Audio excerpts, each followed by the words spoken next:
दोस्तों, केमिस्ट्री की इस महफिल में आप सभी का स्वागत और अभिनंदन करता है। तो आइए स्टार्ट करते हैं। एक 1.81% ग्लूकोज के जलीय विलयन का पराशर दाब 17 सेल्सियस पर 2.4 वायुमंडलीय पाया गया। वायुमंडल जो पाया गया, कह रहा ग्लूकोज का अणुभार ज्ञात कीजिए। क्या क्या ज्ञात करना है? अणुभार ज्ञात करना है।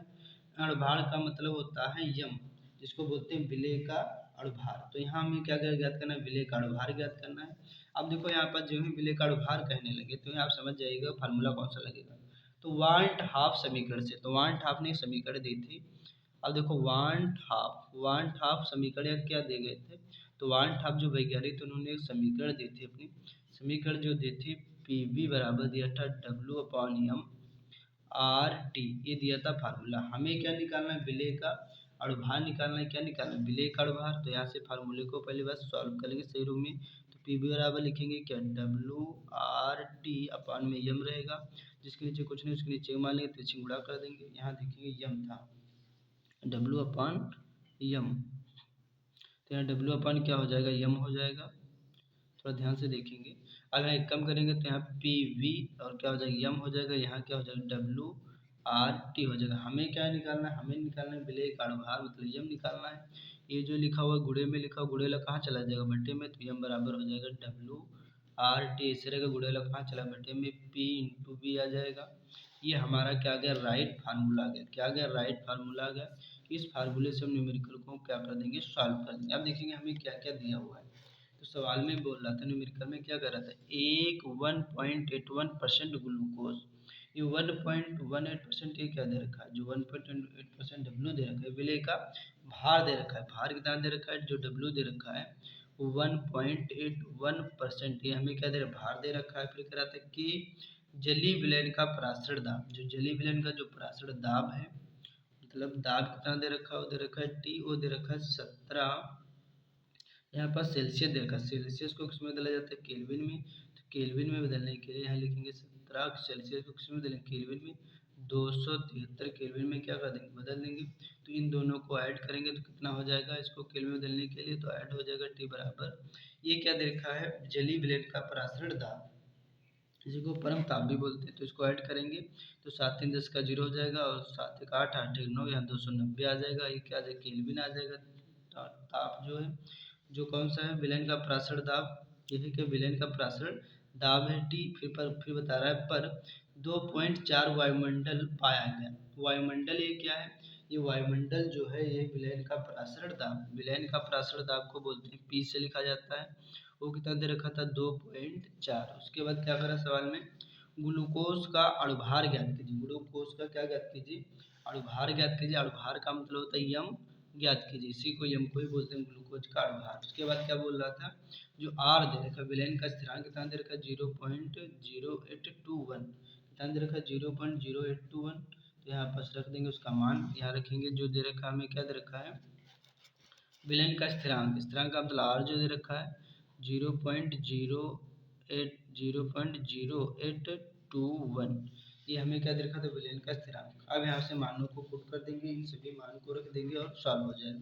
तो यहाँ पास यम ऐसे रहेगा। डब्ल्यू कितना दे रखा है? जो डब्ल्यू दे रखा था कितना, यहाँ दिख रहा होगा सभी को।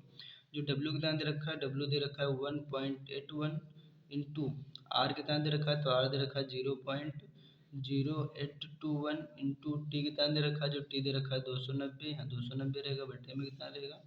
पी कितना दे रखा है? जो पी दे रखा था यहाँ पास, पी जो विलयन का पराशर दाब कितना दे रखा था? तो 2.4, यहाँ दिख रहा होगा सभी को। 2.4 इंटू पी। आयतन कितना दे रखा है? आयतन भी निकाला नहीं गया है। आयतन कितना बोल रहा था सवाल में? आयतन देखो यहाँ पर जिसमें आयतन दिया नहीं होता है उसमें मान लेते हैं 100 मिलीलीटर मान लेता हूँ। आयतन आयतन कितना मान लिया जाता है? जिसमें दिया नहीं होता है उसमें आयतन जो मान लिया जाता है कितना? 100 मिलीलीटर। मिलीलीटर उसमें बदल देंगे, लीटर में बदलेंगे। तो लीटर में बदलने के लिए क्या हो जाएगा? लीटर में बदलने के लिए 1000 से डिवाइड करना पड़ेगा। 1000 से क्या करेंगे? डिवाइड करेंगे। अब किस में बदलेगा? लीटर में। यहाँ से क्या हो जाएगा? जीरो जीरो कट जाएंगे इस तरीके से। तो यहाँ क्या हो जाएगा? जीरो, यहाँ से एक जीरो से देखेंगे एक जीरो कट जाएगा, फिर एक जीरो से एक जीरो कटेगा, फिर एक जीरो कटेगा। तो संख्या के बाद क्या लग जाएगा? पॉइंट। यहाँ पास तो यहाँ क्या आ जाएगा? v बराबर आ जाएगा तो 3 देखो, एक जीरो से एक जीरो कट गया, एक जीरो से एक और जीरो कट गया, एक जीरो कटा, संख्या बता के क्या लिखते हैं पढ़ते हैं। 0 पॉइंट क्या आ जाएगा 1 आ जाएगा। ये जो आयतन किस में आ जाएगा लीटर में आ जाएगा, आयतन किस में आ जाएगा लीटर में आ जाएगा। तो यही कह रहा था, यहाँ पर जो आयतन कितना आया था, आयतन का मान रख देंगे 0.1। अब इसको क्या कर लेंगे, इसको सॉल्व करेंगे, देखेंगे यहाँ से थोड़ा गौर से। यहाँ कितनी संख्या है, यहाँ पर 1 2 3 4 संख्या है, तो 4 जीरो बढ़ जाएंगे। यहाँ कितने जीरो बढ़ जाएंगे, 4 जीरो बढ़ जाएंगे, तो 4 जीरो लिख लेंगे इस तरीके से। उसके बाद क्या हो जाएगा, यहाँ से पॉइंट हटेगा, ऊपर क्या बढ़ेगा, जीरो बढ़ जाएगा। यहाँ से पॉइंट हटेगा, 2 जीरो और बढ़ जाएंगे इसमें। अब 2 जीरो से 2 जीरो क्या हो जाएंगे, कट जाएंगे। यहाँ पास यहाँ से भी पॉइंट हटेगा तो एक और जीरो बढ़ेगा, तो एक और जीरो कट जाएगा, 3 जीरो कट जाएंगे। तो यहाँ बचेगा कितना, तो यहाँ बचेगा, तो यहाँ m बराबर आ जाएगा 181 गुणे आ जाएगा 821 इंटू 29 और अपान में आ जाएगा 24। और यहाँ यहाँ 1 कम तो 1 ही हो जाएगा, तो यहाँ बचेगा कितना है 1000 रहेगा। अब देखेंगे यहाँ पास क्या करेंगे, सभी की मल्टीप्लाई कर देंगे ऊपर तीनों की, तो तीनों की जो मल्टीप्लाई होकर के कितना आएगा। अब ये तीनों की मल्टीप्लाई होकर के आ गया, कितना आ गया m बराबर, तीनों की मल्टीप्लाई हुई तो कितना आ गया, तो मल्टीप्लाई होकर के आ गया आपका 430,942 आपका 9 ये आ गया। उसके बाद नीचे मल्टीप्लाई करेंगे तो 24 और 1000 की, तो यहाँ हो जाएगा 24 और यहाँ 1000 की मल्टीप्लाई हो जाएगी, कम हो जाएगा तो 24 1 एक कम 24 हो जाएगा और 1000 एक कम हो जाएगा। अब इससे इसको डिवाइड करेंगे, सीधे 24 से इसको डिवाइड कर देना है। डिवाइड करने के बाद जो आंसर आएगा m बराबर आ जाएगा 179 इंटू 1795 ऐसे ही काफ़ी आएगा। तो इस तरीके से डिवाइड होकर के आपका एक बारी बारी से आ जाएगा, यहाँ से इस तरीके से आएगा, कितना आएगा 179,559.54 इस तरीके से आएगा। अपान में कितना रहेगा, अब देखो, अब यहाँ से कितने कितने जीरो, 4 3 जीरो काटेंगे तो 3 संख्या के बाद आगे क्या ले जाएगा पॉइंट, तो पॉइंट जो बढ़ता हुआ चलाएगा 3 संख्या के बाद।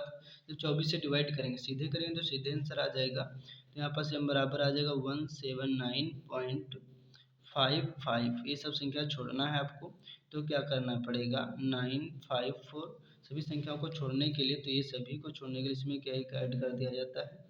ऐड करेंगे तो यहाँ से सभी संख्या छूट जाएंगे, तो 5 में कितना जुड़ जाएगा 6 जुड़ जाएगा, तो जो निकलेगा जो आंसर राइट, तो हम बराबर आ जाएगा 179